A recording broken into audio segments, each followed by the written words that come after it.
This is where the fun begins.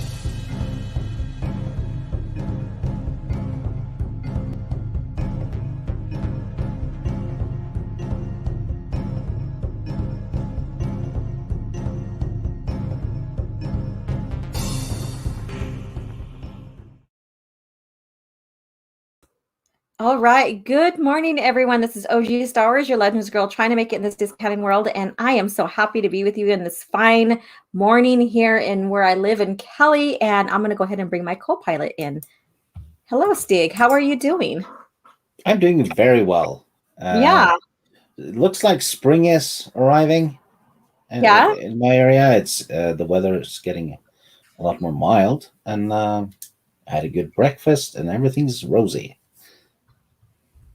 Nice. That sounds great. Slept like a baby too. Oh, okay. Nice. I mean, you've been, you have your bouts of, long periods of wake, and so I get it. I get that, having those wonderful sleeps, wonderful rest feels so great. Yeah. So what's going on in your neck of the woods? What are you currently enjoying with reading, whether it's Star Wars or not? Just share. Well, I finished Rogue Planet a little while ago. Okay. It's a young Anakin and Kenobi story, standalone book. I think it might be the only book between episode 1 and 2, to be honest. Something like that. Well, yeah. No. There's the one that. No, there's 2 or 3 books, but not a lot. But that one was skippable. It was fine if you want an Anakin and Kenobi adventure and all that. But and Tarkin was in it. But as far as the EU goes and all that, it's skippable. Yeah. It's I think it's the only one we really get with a young Anakin at that age, and it's so I've heard people talk about that, and I've noticed that myself as well, is that many people say that they wish they got a more of the younger Anakin between 1 and 2, and stuff. So it's probably something fun to read, but yourself, for your ratings or what have you, would you I know you said it's skippable, but would you recommend it still if someone's interested in young Anakin? It had some good parts. I mean, the young Anakin stuff was actually good, but I guess character-wise for Anakin, it was good, but the plot and the main dilemma in the book, the main conflict, I guess, that needed resolving. It wasn't that engaging. It really wasn't. I'd give it a 4 or 5 out of 10. Wow. Okay, so it's a little below average for you then. Yeah. 5 is average, right? So I wouldn't say. My cat is getting into. Yeah. It looks like the cat is looking for the book. Yeah, she's like, okay, let me pull that book out for you. Yeah, it's like, I wonder if she has it. I do have it. Crazy cat. Yeah, I'm like, what the hell are you doing back there? Sorry about that. Yeah, that's interesting. Okay, well, we are getting ready to do literature review, and it's Saturday, and I will have all that posted up in Twitter here by today. It's been a crazy week for me, but yeah, so stay tuned, everybody, in the chat for that. And we were discussing what books to put up for vote. So we're going to put up the vote for standalone books, True Sat Bakura, which basically happens just hours after Indoor, Revan, A Courtship of Princess Leia, or the Approaching Storm. So stay tuned on Twitter to listen for all of that wonderful stuff. And again, before we get into the comic here, you guys maybe seeing me spam you guys with this, but I need your help. I am running for Yoga Warrior 2021. I was handpicked to run for this. And you can vote once every 24 hours from your last vote, and it's for free. Or you can donate to the project, and the project is bringing yoga to our veterans. And so I think it's a really good program, providing yoga for veterans to help them recover, and all that. Yoga has some really good benefits that would benefit the veterans. And so I really love and adore that project. If I win, I will be their Yoga Warrior 2021 and represent that project. So please go vote. So there we go. There's my plug. So everybody, thank you so much. So basically, you're going to put the veterans through the hell of yoga as well. Haven't they suffered enough? It's very good. Stig, you need to do it. You don't understand the blessings yoga has brought me.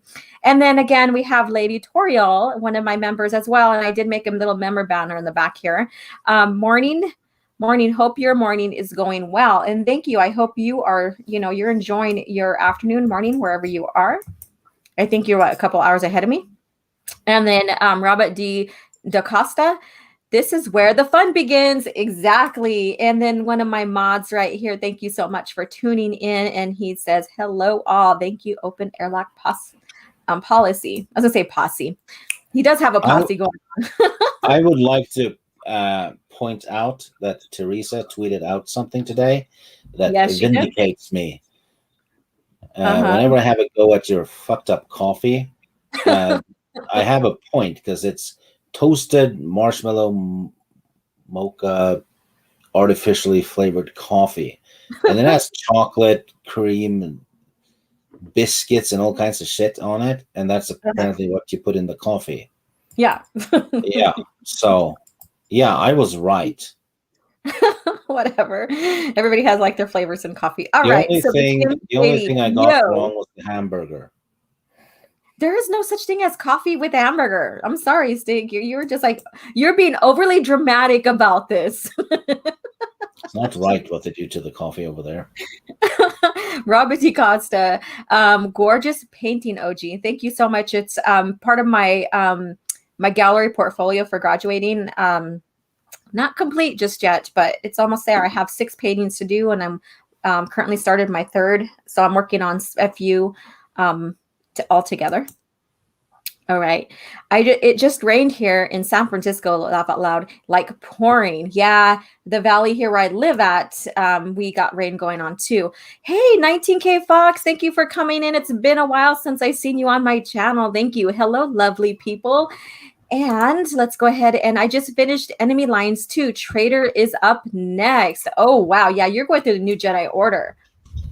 We're going to have you on one of these days just to discuss Star Wars and see how, being, I don't know how new you are to the EU, but, visiting the new Jedi Order, there are some great stories in there. There are some that are kind of slow. Everybody has their own likes and dislikes within the new Jedi Order, because it's like 19 books. All right, Kevin Tino, morning OG, and good day to you, Stig. Well, thank you. Yes.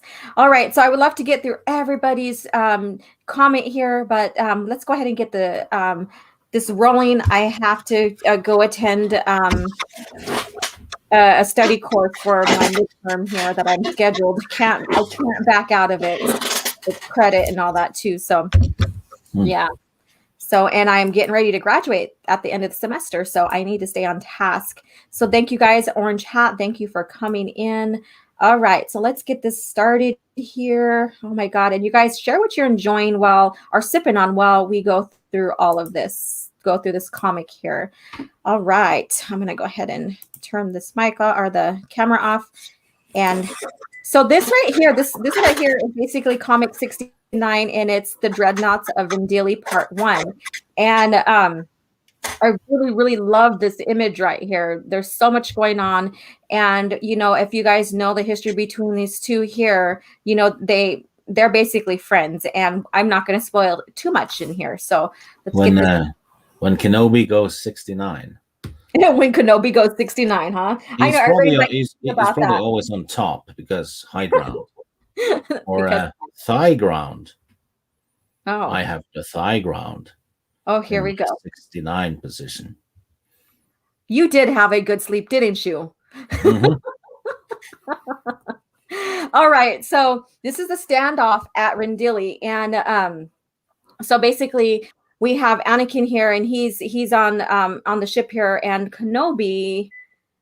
Let me see here. I'm recapping on here. I reviewed it last night, but I had such a busy night. So We have the standoff at Rendili. The Republic fleet has arrived too late to keep the planet from joining the Separatists. Okay, so that's what's going on. We have Rendili that is basically joining the Separatists and of course, the Order of Doku. Yes. Spotted something. Jan Dodonna is in it. Yes, and I wrote that down. I got the notes right here. So he is the guy, the old beardy guy that tells Luke and the other rebels about the Death Star planned attack. Mm-hmm. That's Admiral Dodonna. Exactly. So this is him on his younger days. Yeah, and then they basically have Jace Dahlin, who is a veteran of the Stark Hyperspace Wars, and so that goes back to the Stark Hyperspace Wars, which is another just in system. I think it's the. Let me see. Let me get this down right. He was the commander of the, like I said, the hyperspace, the Stark Hyperspace War that began at 44 BBY, also called the Stark War. And it was a small regional military conflict fought entirely in the Quotile. I'm sorry if I butcher that system. And this war was orchestrated by Darth Sidious. Oh, side note about the Stark Hyperspace War. Yeah. That one comes to an extra conclusion in, I think it was the Agents of the Empire or something comics.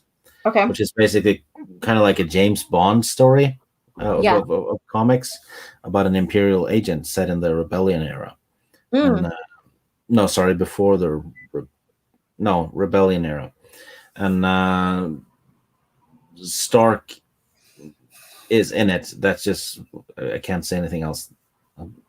That, but it goes through the Stark Hyperspace Wars is a little comic series set before episode 1, I think, and then it gets brought up in this one, and then it comes to a conclusion in the Rebellion era. So that's kind of cool. Yeah, it's one of those that kind of expands, through the eras or through the time, the history there. And we do have people that are in this comic that has been in that war or fought in that war, including Plo Koon, and we also have Jan Dodonna too that was involved in it. So there we go. So a little bit of continuity, nuggets here as well.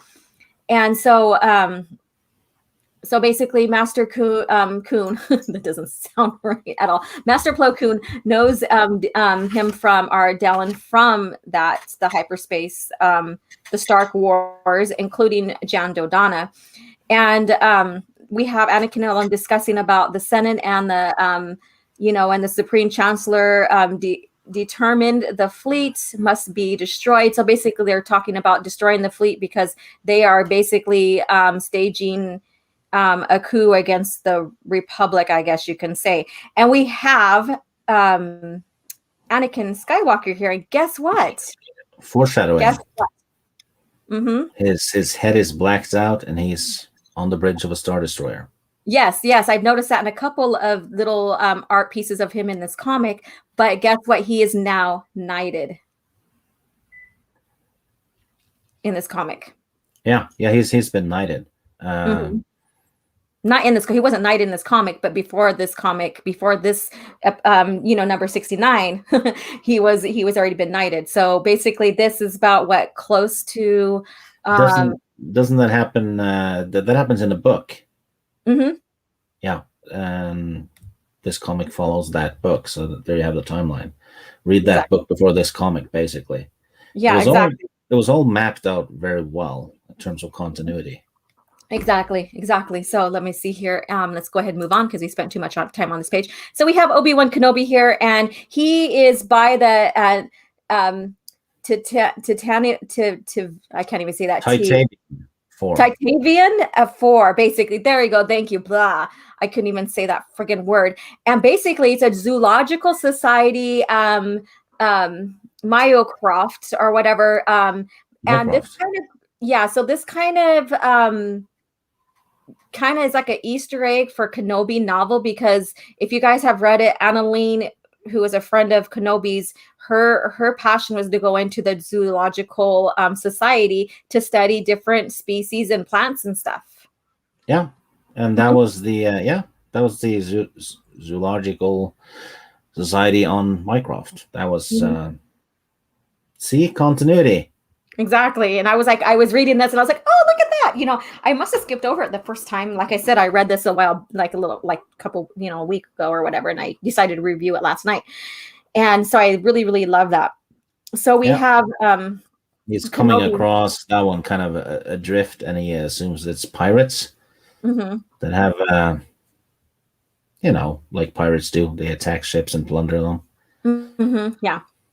Yeah. And that Stark War basically also involved like pirates and, smugglers and stuff too. So there's a lot going on in that Stark War that I mentioned that this ties to and continuity wise. So that's another thing to revisit. And I did post it on Twitter last night.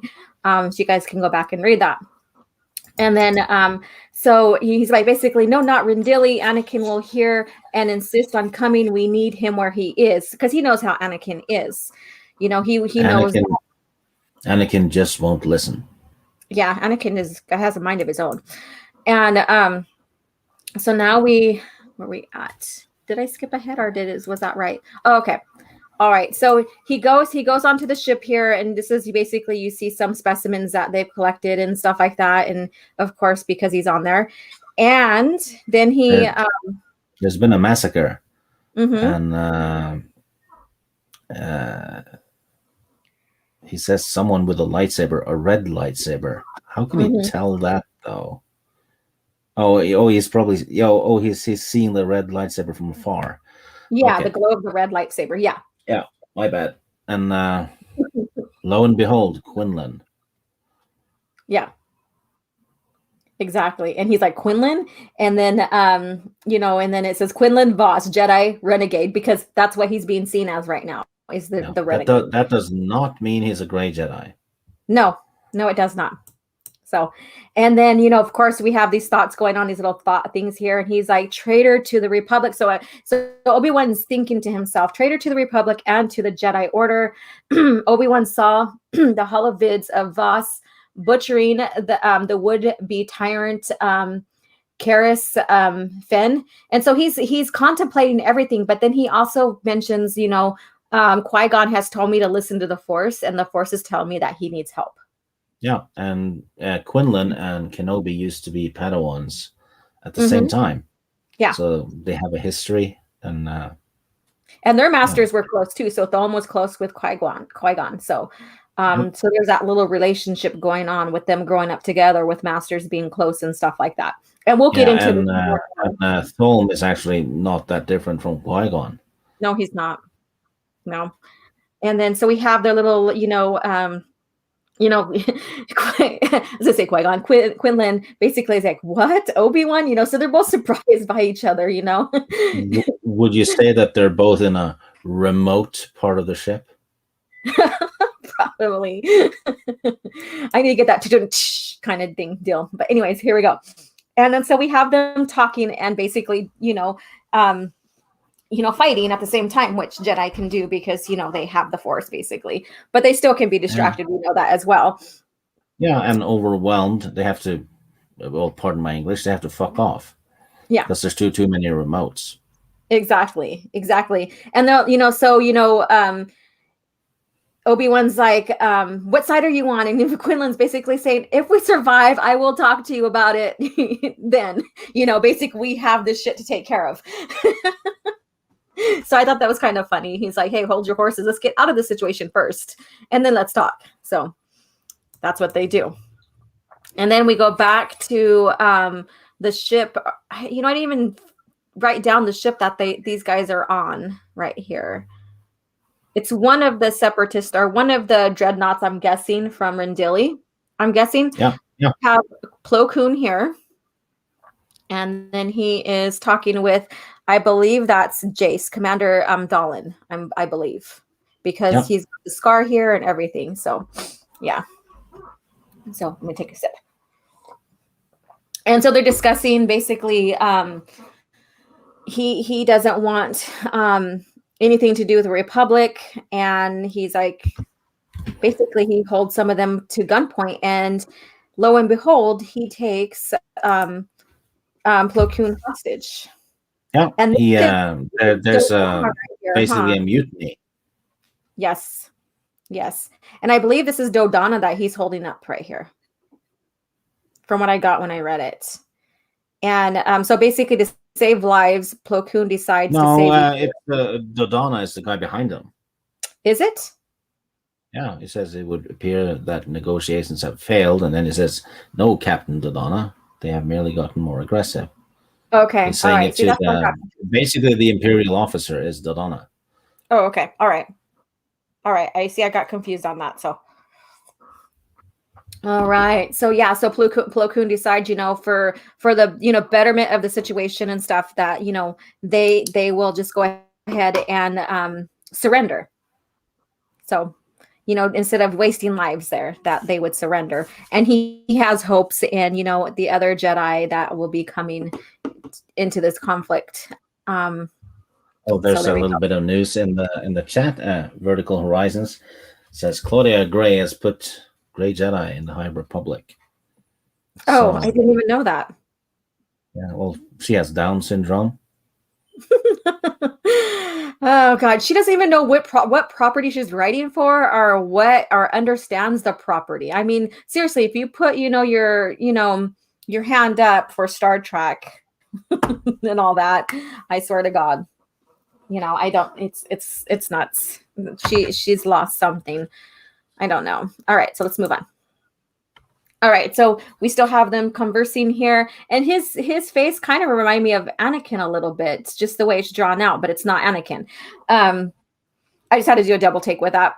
But anyways, they're chatting and stuff, and let's see here. He takes his lightsaber here. Do you have anything to expand on this one here, Stig?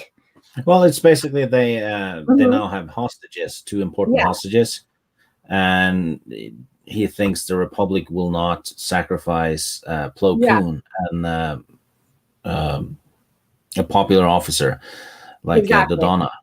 Yeah, exactly. And so they're worth a lot to him right now too. Yeah. So they basically believe the ships they just took over, they can keep them, and yeah, they have no idea what they're getting into. And then blah blah blah, it's Count Dooku and yeah, a lot of separatist talk. Count Dooku is is going to be Oz's staff, and we are now a part of him. Basically, that kind of talk. They have no idea what they've gotten themselves into.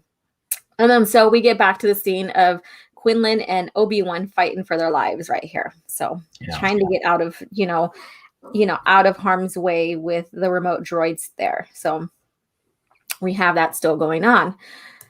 And here we go. So they jump into this little pool here within the ship or whatever, or where they're at, where they have like different species here. You see different type of fish, I guess you can say, or marine species and stuff. And off they go. But this sparks a flashback, and so we're going to get into it right now. Well, basically, there's an explosion, and Quinlan gets kind of knocked out.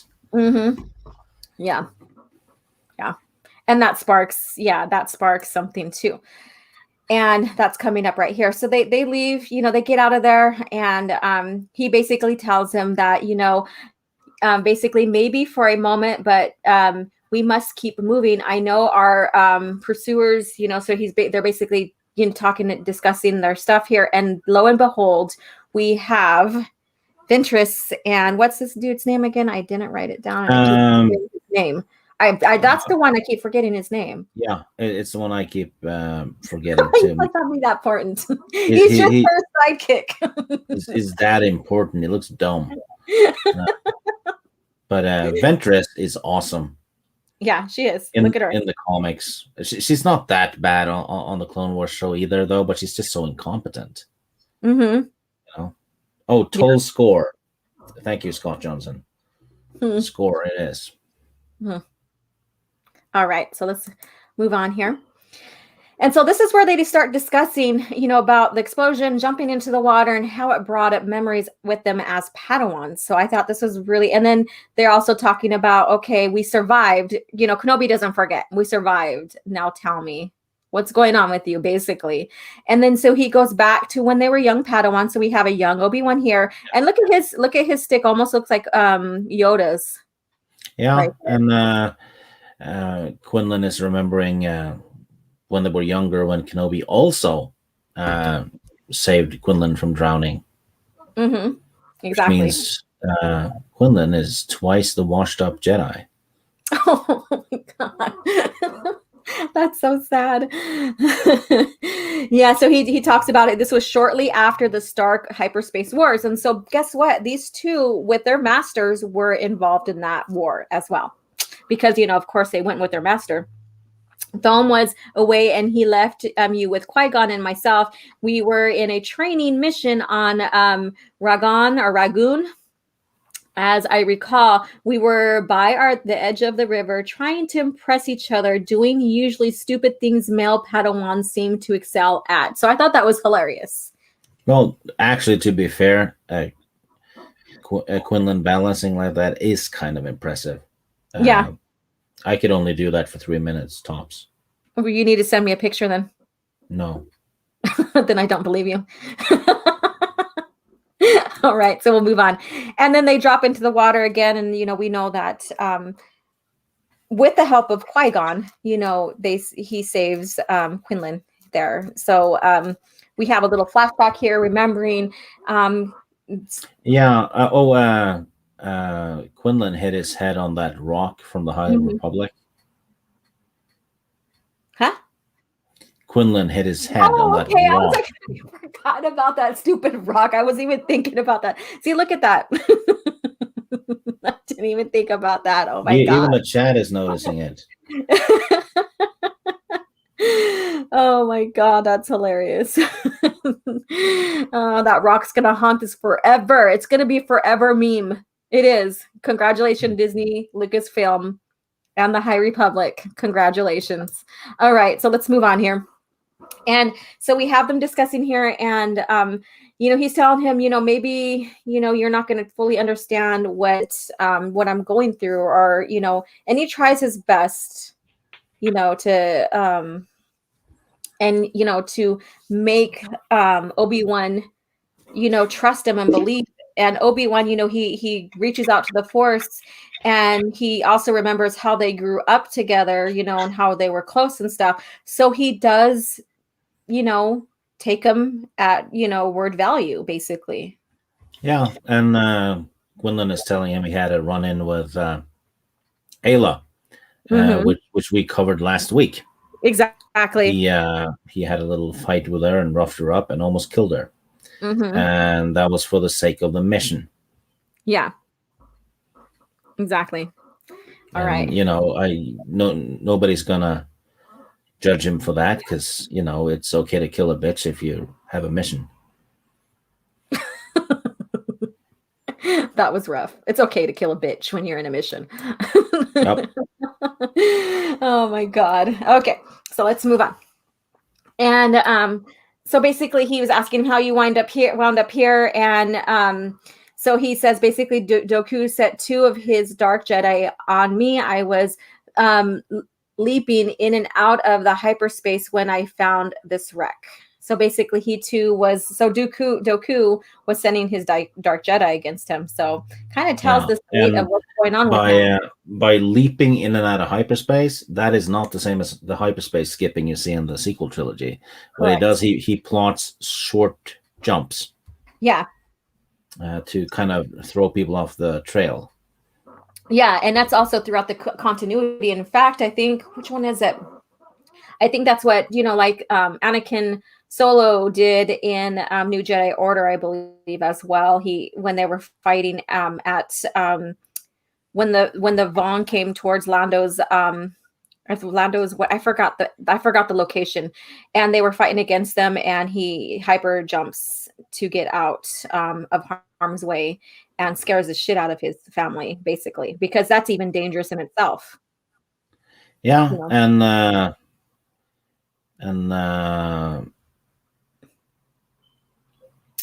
Kenobi senses Ventress, I think. No, my bad. Quinlan is telling Kenobi about Score and Ventress, because he's had a run-in with them, which is why he's there. They're looking for him, and Obi-Wan comments that he's met Ventress before. Yeah. And then his face right there because he's remembering his torture. Yeah, he has a boner. He has a boner. Oh Lord. Anyway, and they get attacked by, what is it, Morp droids? Is that what it says? Mm-hmm. Yeah, Morp. Yeah. Yeah, which is something Ventress has been using. And basically, they touch you, you get shocked. Exactly. It kind of like stuns the Jedi, and stuff. And earlier I didn't mention it, I forgot to mention it, but she already senses Kenobi. Before he realizes, before Voss tells Kenobi that she's there. So she senses him and she's like, he's taken so much from me, that kind of typical talk. So let's move on. Oh, and in terms of Morp droids, these Morp droids are the current version. The current version. Okay. All right. Let's move on here. And so again, we just see this nice little, struggle, defend themselves from the droids here. So we have a little bit of that action going on. And so there you have it. They're jumping into air shafts, which this ties into Jedi Knight. Because in several of the missions in the Jedi Knight games, you have to jump into air shafts, and when the air currents go up, they lift you up to platforms above, right, or floors above. Yeah, and that's exactly what they're doing there. So this is Kal Katarn references. Yeah, awesome. You have to do it on Bespin, because you see it happen on Bespin. The airflow goes up and down. It's like a pump thing that helps keep Bespin floating. Yeah. So this is slight little continuity reference again, or rather a little Easter egg kind of. There you go. Yeah, just like because you actually do this in Jedi Academy, the game. You do this on a mission with Kal Katarn, so it's almost a little bit of a copy, minus the shocking droids, though. Yeah. Awesome. I know. I love all this continuity, Easter egg, little things that we spot here and there and stuff. And I hope that it gets everybody who hasn't had a chance to read these comics or get into this part of the lore. I hope it encourage you to get these comics and start reading. That's what this is. This is the purpose of this. So yeah. Oh, and as a side note, it is the expanded universe. That means expanded from the movies. So it's not something you have to read. It's just it's extra and it fleshes stuff out. That's it. It's exactly. Kind of like, even if you love it, if you love the Lord of the Rings movies, you don't have to read or watch anything else but that, because they make sense on their own. But for people that have a little extra interest, you'd read the Silmarillion and the Hobbit too, right? Yeah. So it's kind of like that. And there she is. Yeah, there you go. There's your lady right there. There she is. Hello. Do I need to zoom in for anybody? Is there any requests? I don't think these pictures are good enough. But, it's like it doesn't tickle your fancy, huh? No, and it doesn't make me fancy a tickle either. Oh, okay. Well, I'm glad that there she is. Her and Score and Quinlan and Score have a score to settle. So they fight, and Kenobi fights Ventress again. Boss fight happening in video game terms. Exactly. And of course, she's pissed off because Kenobi took her Master Saber and basically humiliated her. So we have that going on. And then we have the two, if you've been following, basically Quinlan made Score look like an idiot in front of Dooku. So so we have that going on. Just a quick reference back to the past. Oh, and is that even referencing it because he got distracted by a Sith Hound on Korriban that made another Quinlan win that little contest they had. So exactly. Kicks him in the face. Kicks him in the face till Quinlan looks drunk. Yes, and we're going to get into that right now. So here we go. So the fight's still, going on here, and Score is really giving it to Quinlan right now because he's pissed. He is pissed, of course. And then we have the two here, in their duel here, and basically, she tells him, "You never beat me. You tricked your way clear from my prisons." Or you tricked your way clear from my prisons. And she's very sour about that, and she's like, "What you did is just running away. It's not winning." And he goes, basically reminds her, Jedi do by any means to get out of the situation without causing any harm or further harm, basically. And so they have their little banter going on. She's calling him a coward. He's saying, we do what we need to do. And so they have that little tiff going on. She's basically playing the victim, which is ironic. And then okay, let's go back Kenobi to this. slashes open a cage, and there's a Rancor. There it is. And he's on top of the Rancor, and she's like, oh shit, basically. But she still holds her ground pretty well. Yeah, and Score has beaten the shit out of Quinlan and realizes that Count Dooku doesn't want him to die that quickly, so he actually drags him off. Yeah, exactly. So we have this going on here, and so Score friggin' got the score on Voss. Hey, settle the score. Exactly. And then we have, they're in the hangar bay, and they only have one ship. Did a lot of stuff skip? No, I don't think so. There's that, and that. Oh, Kenobi drags him away. Yeah, so I was gonna say that. Well, the way he looks in the shadow here kind of looks like Score, but then you have that is Score. That's Score right here, and that's Score buggers off, and then Kenobi force lifts the lightsaber, and Score basically leaves him for the Rancor. Yeah, and then Kenobi drags him off. My bad. Okay. It was tricky to see.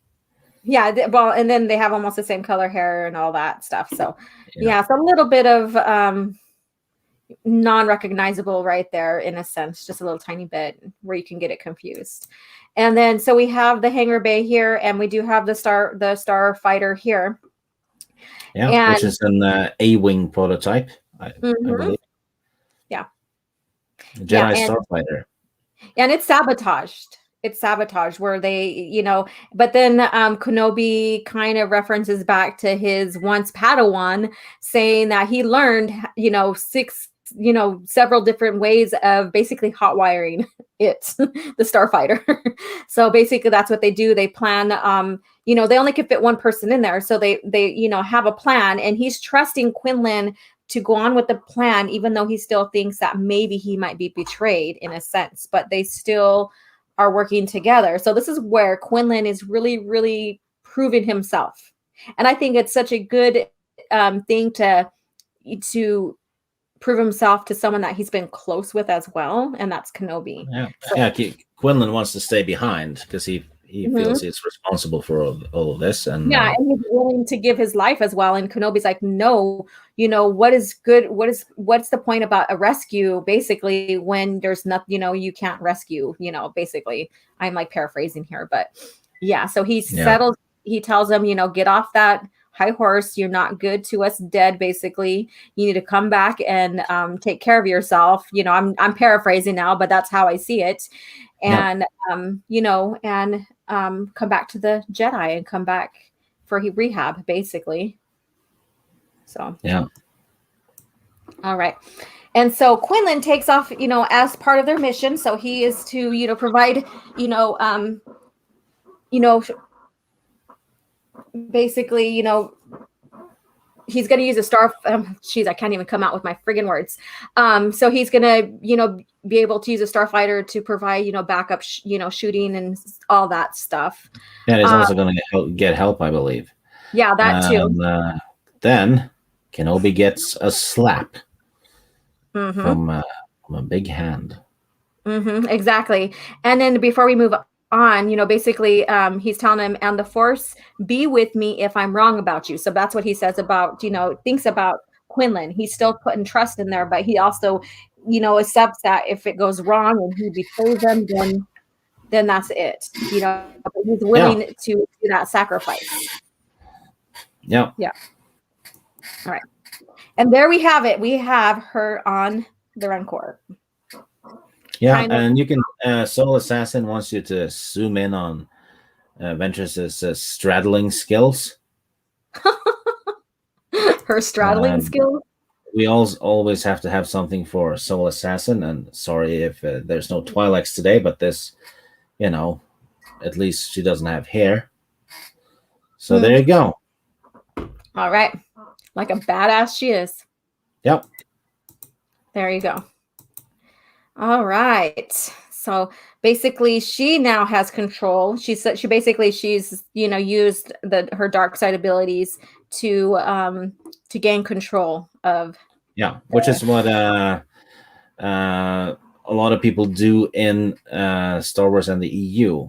They calm animals or whatever with the Force, and sometimes take control of them. And you know what?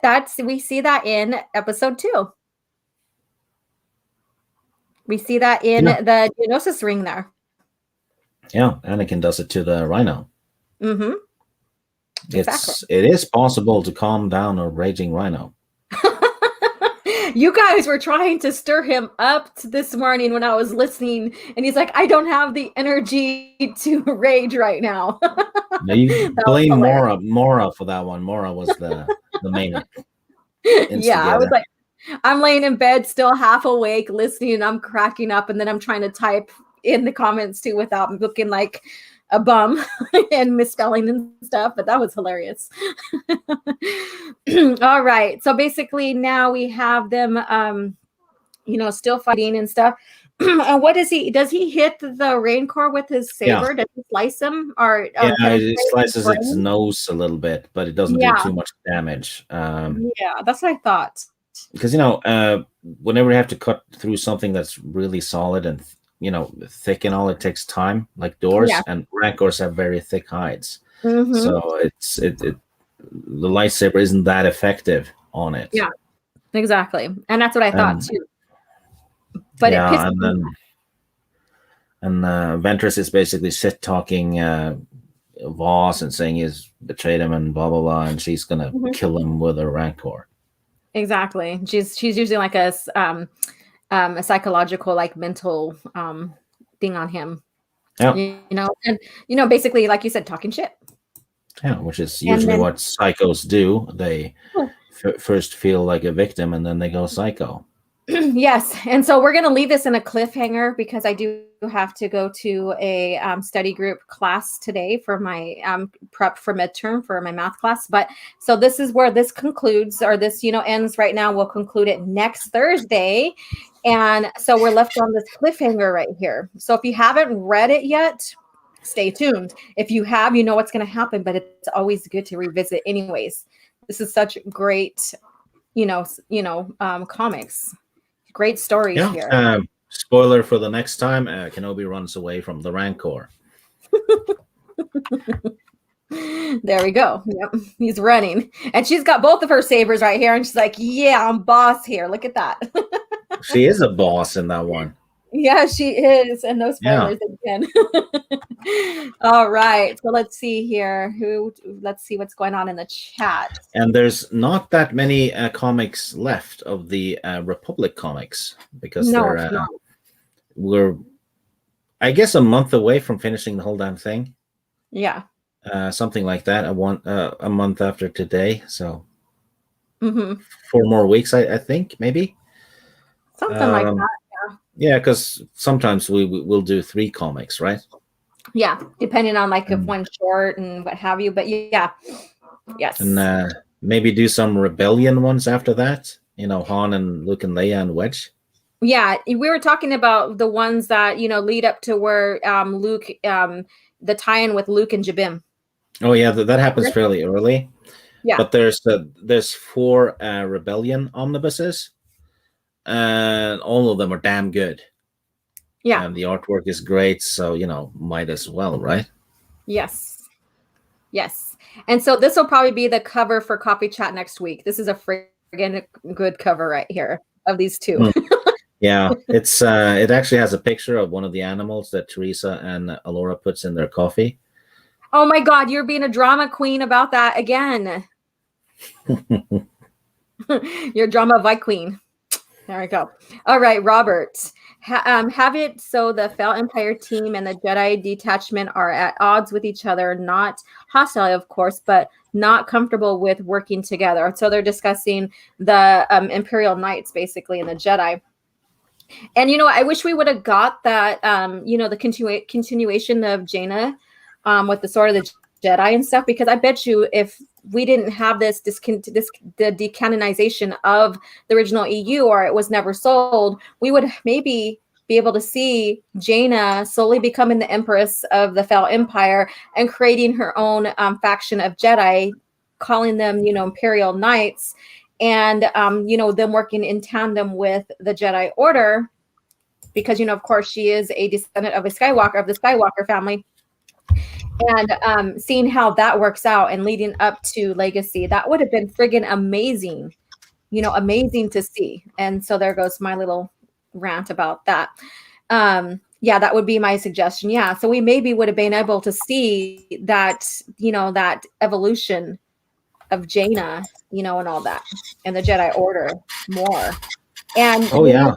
at the if you ever read the Return of or Revenge of the Sith novel, one of the very last chapters, called New Jedi Order, basically does hint about, you know, Luke becoming the heir to the New Jedi Order, that the Jedi need to evolve, that Yoda has been training the Jedi to face the Sith of the past and not the Sith of the future, and he failed to evolve the Jedi.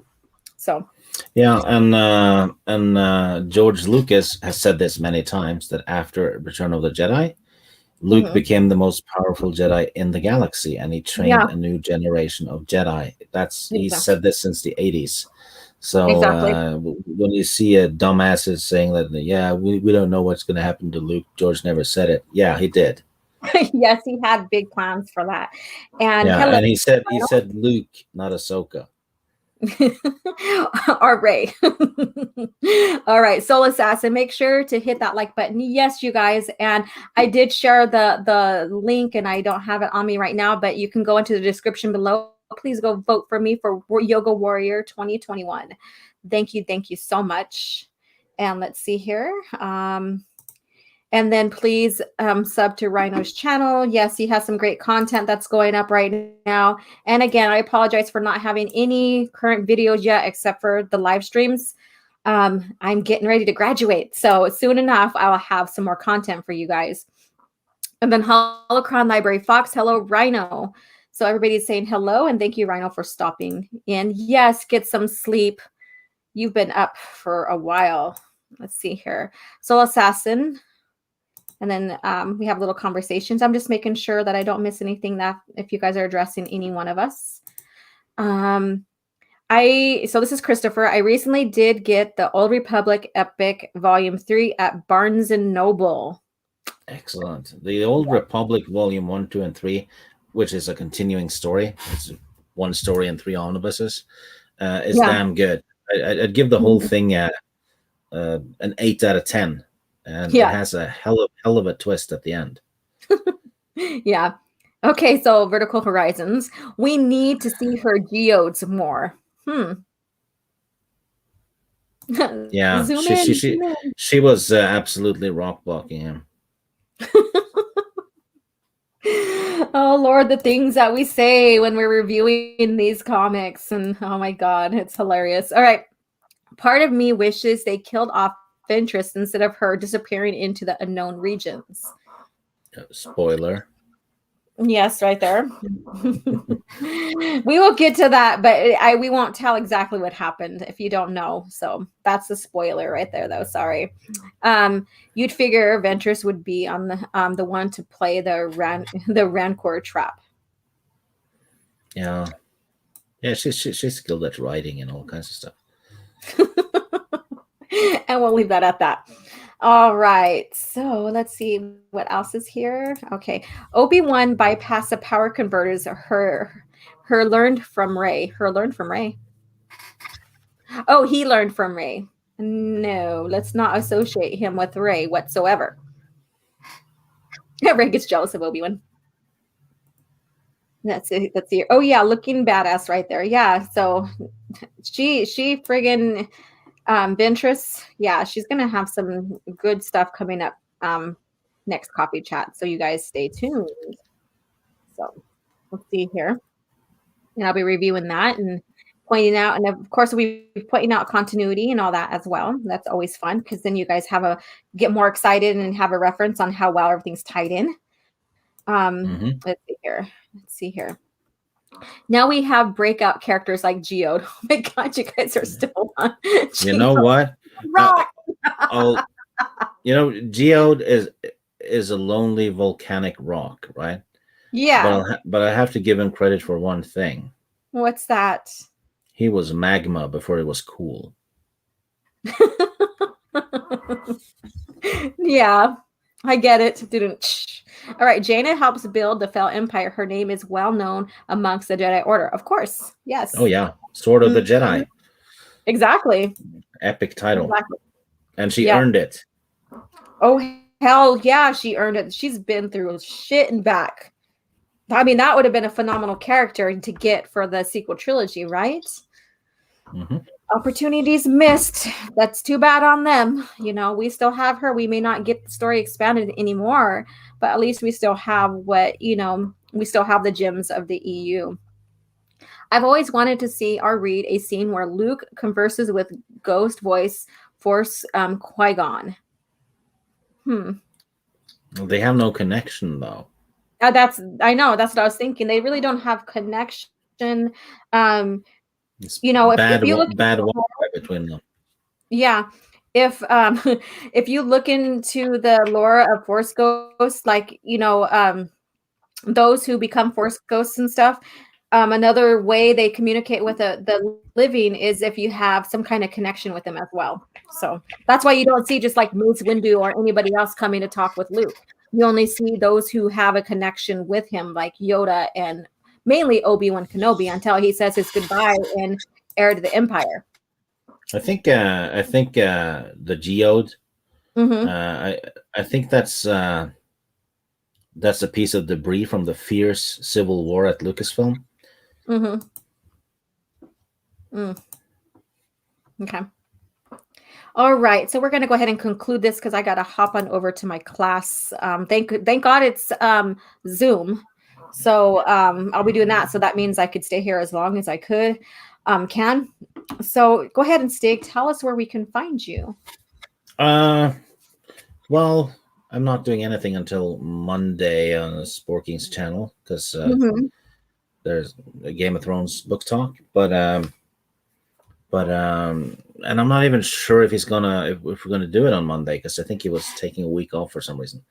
So I'm not sure, but if that is the case, I might be on Geek Blend's Trivia Night on Monday.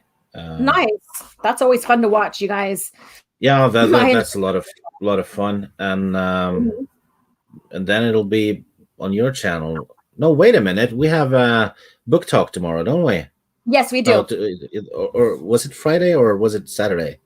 It's Saturday, so I'll get that all set up tonight or today, and that out, and with the 4 books to vote on as well. So stay tuned, everybody, for Twitter. But we do have the literature review, and it is Shadowhunter. So basically, finally, we got to read through and get to review Shadowhunter. So stay tuned for that. I had already forgotten about it. I know, damn you. It's a good thing I remember it. Otherwise, I'd be playing video games or something and just. You like this video game's fun. Forget about the rest of the world. Fuck her. Then just literature review. Get scolded on Twitter for not showing up. Exactly. You don't want to All right. So yes, we have that coming up. So stay tuned on Twitter for that today, and also to vote on the next novel to review. And again, thank you guys so much, and then thank you to the members that to my members that joined in, and to everybody in the chat. Go vote for me for the next Yoga Warrior 2021. And I appreciate every single one of you guys listening here in the chat, and we will see you next coffee chat to continue the Republic series, Dreadnaughts of Rendili. So I look forward to that. And again, thank you so much, and may the Force be with you. Take care and be well.